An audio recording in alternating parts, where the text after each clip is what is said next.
here was I, who was preaching all of these years about the importance of Americans going to Israel. And here I was considering it. And there were all the preparations, and finally came the time the university had taken an apartment for us. It was known as the Sisterhood building because the Jewish agency personnel people, it was a new building, and they lived in that building. And a family by the name of Ben-Dor, two architects, had built it. And at that point of time, since apartments were hard to come by, the Ben-Dors, as architects, were permitted to take an apartment in the building. So they took the basement apartment. And these architects had a yen for big rooms. So they combined a big dining room with a big living room so that it was a big, long room as the main room.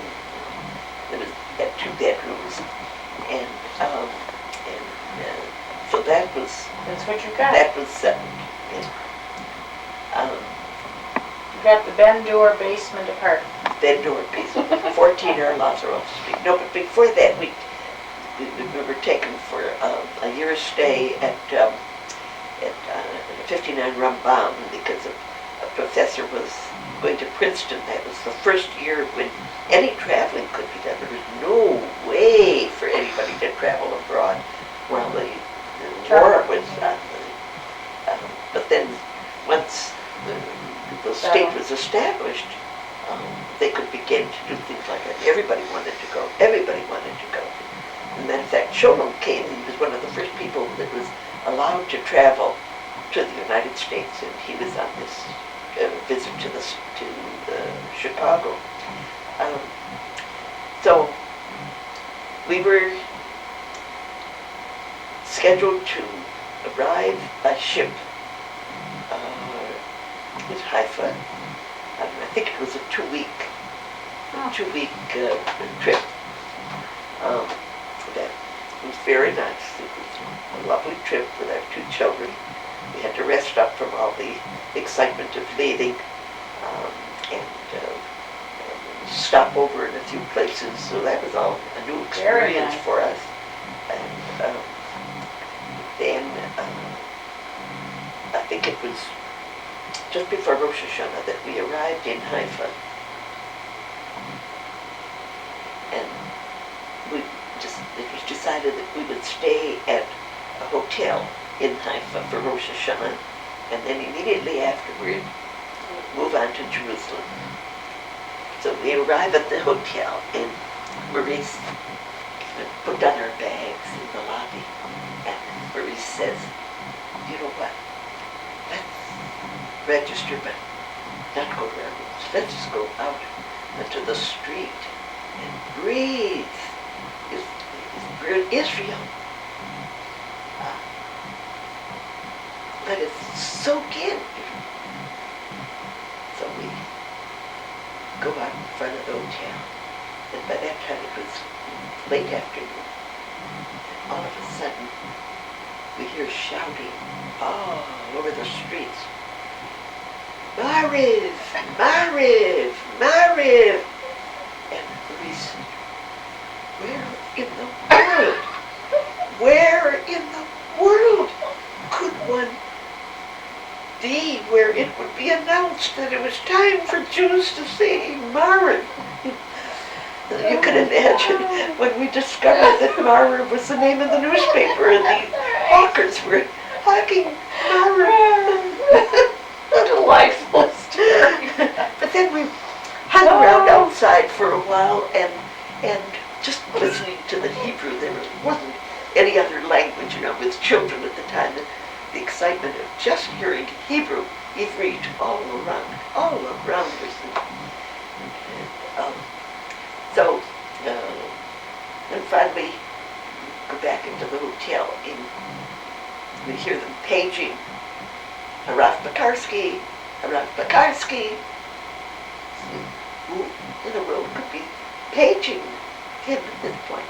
He answers the page, and this was a call from Jerusalem, from somebody who was head of some big center or organization or something. And he had read in the Jerusalem Post that a Rav Pekarsky was arriving with his family from America, that he was the head of a big foundation. And he wanted to be one of the first ones to reach him, knowing what time the boat was going to arrive, to ask if this head of the foundation could arrange for him and his organization to get a piano. Marie said that was as close to being a Rockefeller as he could ever dream of. I'm sure National Hill got a kick out of that too. That was our introduction, our weekend in Haifa, but we just, with our two children, roamed the streets and, drank it all in. And then we arrived in Jerusalem, in the Raka apartment on Rabban. Needed a couple days to be prepared for us, so we stayed at pension. And one thing I remember about that first evening meal at the pension, it was heavy rationing. It was Seder time in Israel, meaning that it was you shrunk your stomachs. There wasn't much food to eat, and everything was heavily rationed. No way that you could get anything without a ration, and those were issued just once a month, depending upon the supply and stuff. And eggs were limited, and meat was limited. Eggs, tourists at hotels and at the pension could get like 3 eggs a week or something like that. And came that first meal when, lo and behold, the owner, Mr. Wolf, I remember his name was, and he was a Gecki with a preciseness, and he looked at us with some disdain already. I guess Daniel looked like a brat to him. And he brought Daniel's supper, and it was a poached egg. Daniel had never seen a poached egg, because we never ate poached eggs. And he was 3 1/2. He wasn't going to eat that poached egg.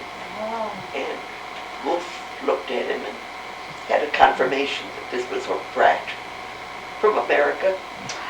And he said under his breath, but so that we could hear it, he said, okay, then you're going to get it for breakfast.